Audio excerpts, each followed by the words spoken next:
Alzheimer's is a chronic illness that affects 42% of adults over 55.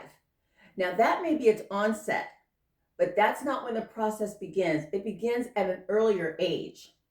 Neuroplasticity is the ability of your brain to form connections. And as early as 25, there's a gradual decline in your neuroplasticity. By the time you're 40, it has increased quite a bit. And by the time you're 60, the shrinkage of your brain has accelerated.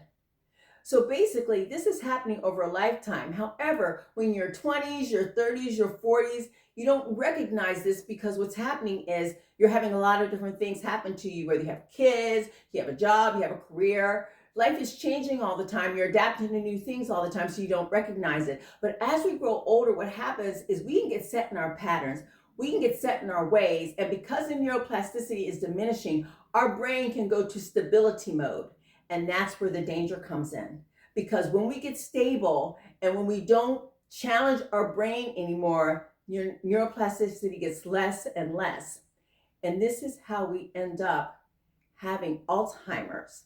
So to reduce the risk of Alzheimer's means you need to be challenging yourself. You need to be challenging your brain, new adventures, exercising, a new hobby, volunteering somewhere, doing something that challenges your brain to reduce the risk of Alzheimer's. And if you're in your 20s, your 30s, and your 40s, this is a good thing to know now so that as you grow older, you will always be doing that and not have to kind of force yourself to do it, but always be thinking of how you can be doing something different so that your brain is always being fired in a different way. So, neuroplasticity diminishes as early as the age of 25, and it keeps diminishing unless we challenge our brain, unless we give it something different to do to keep our neuroplasticity at a level that helps us to reduce the risk for Alzheimer's. And as always, to your health.